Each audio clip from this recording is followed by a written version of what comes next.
Welcome to Health Professional Radio. I'm your host, Neal Howard. Thank you so much for joining us here today.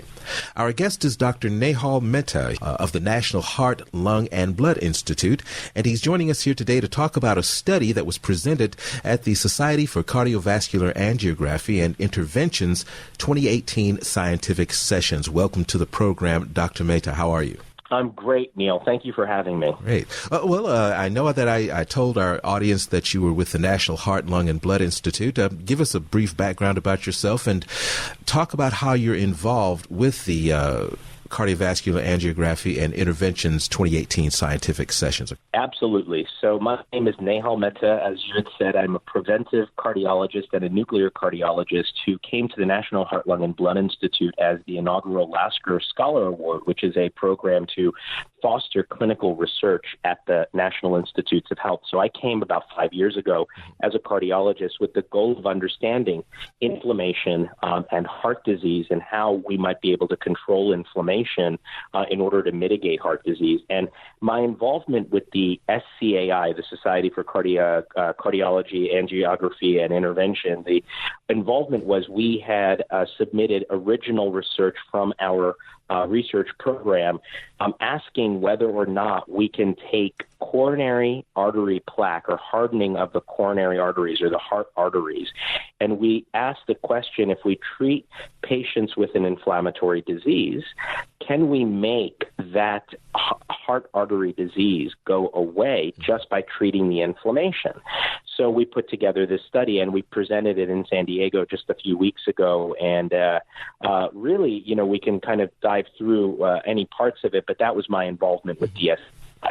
So as far as that question that was posed, what is the answer? Can we reverse this disease just by treating the inflammation, or is there still a long way to go? I wouldn't say a long way to go. If you'd asked me that question about would have said we have a couple decades to go. But there's two things that we should probably talk about so that we're all on the same page. The first one is there's been a long line of information that has been shared with, sort of the scientific community that an overactive immune system or having too much of a good thing might actually be bad for lots of disease processes. And one of these disease processes is atherosclerosis, or hardening of the arteries, or the leading cause of heart attack and stroke.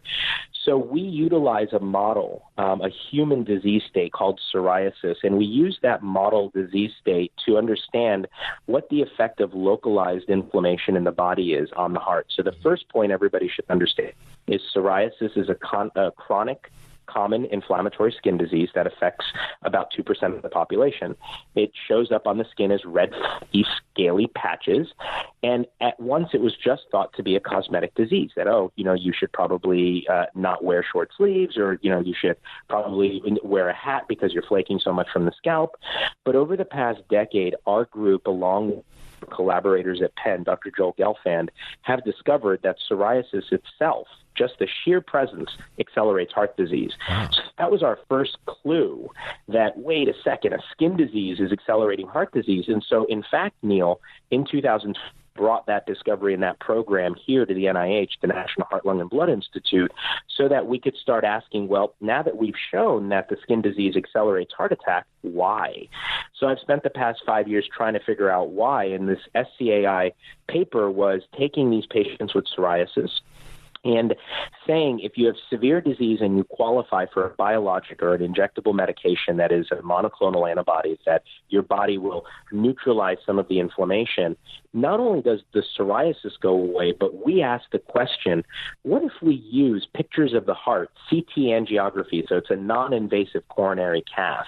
What if we use pictures of the heart to actually follow and track their plaques in their heart? And now this is where the story gets neat. So May of 2017, we publish a paper that you could be young, 40 years old, and you could have psoriasis, and it's severe, and you have a 35% chance of having a high-risk plaque in your coronary. And you might say, well, what's a high-risk plaque?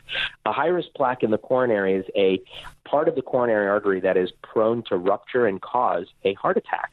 So in 2017, we had this discovery that maybe these extra heart attacks and psoriasis are coming from the coronary arteries. Maybe that's the reason, that there's something about systemic inflammation that is driving the coronary artery disease. So what we did was, from May of 17, we then started asking the question in our study, what if you took a group of patients and you followed them after a year of therapy? Would any of these plaques in the coronary arteries change? So it was a small study, Neal. So this is what we call a proof of concept study, where we took 15 people who were never on this IL-17 therapy, on this drug, on this biologic therapy, and we then started following them. And this was the inception of the study. This is not what was presented.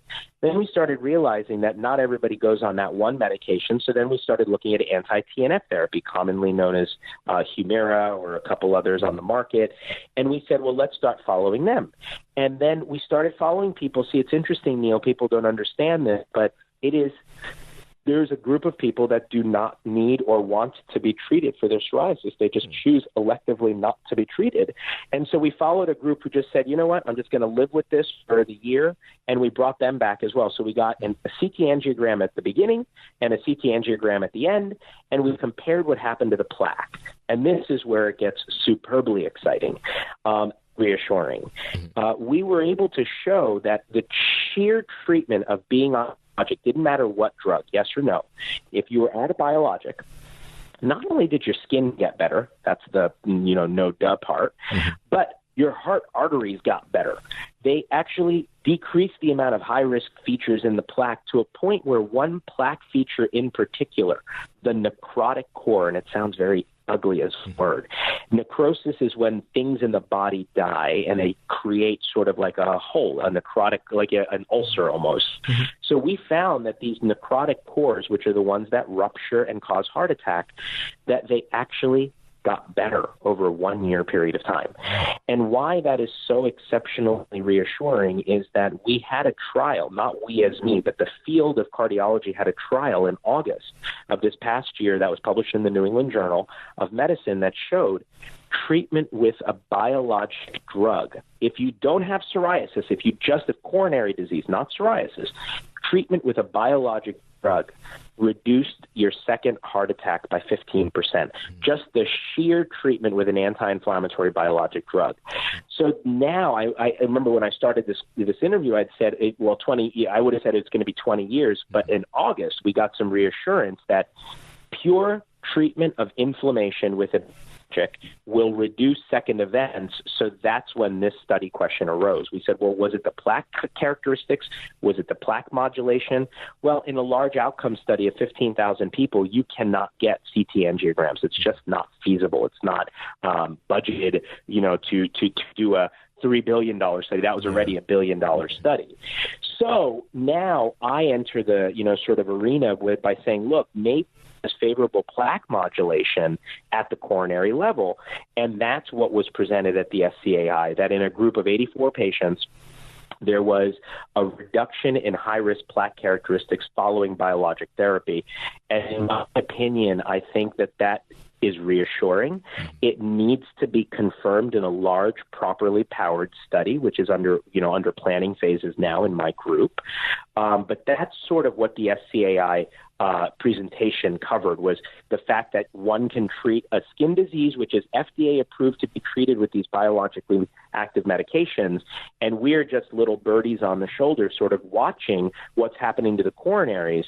So in a way, it's a win-win-win for everybody, because the field understands something, the patient now understands something, and they're getting their psoriasis treated. So, in my opinion, I really feel this is one of the more reassuring aspects of the study. Where can we go and learn more about the study and about psoriasis as a whole? That's a great question. So there's two resources that I would urge people to access. First of all, there is a group called the National Psoriasis Foundation, on which I am a very large supporter. They are a patient advocacy group, and you can go to the Psoriasis Foundation's website by just Googling NPF, National Psoriasis Foundation, and there they will describe, okay, so you have psoriasis, what things can you do? The second is if one already has psoriasis and would like to understand their risk of heart disease, I would urge them to look up my website, which is psoriasis.nhlbi.nih.gov.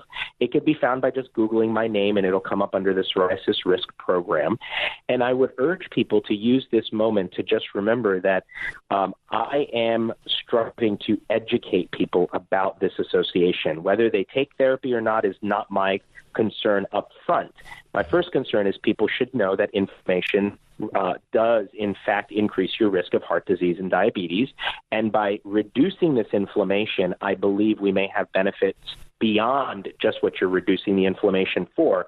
But the message would be that's where we need more ongoing studies. So I would access the NPF website. I would look us up. And then if they still have questions, they're more than welcome to just shoot me an email, which is nehal.mehta@nih.gov. I'm always here to help. Great. I thank you. Appreciate your time today, Doctor. Thank you, Neal. Have a great day. You do the same. You've been listening to Health Professional Radio. I'm your host, Neal Howard. Transcripts and audio of the program are available at healthprofessionalradio.com.au and also at hpr.fm. Subscribe to our podcast and be sure and visit our affiliates page at hpr.fm and healthprofessionalradio.com.au. Subscribe to our podcast on iTunes, listen in, and download at SoundCloud.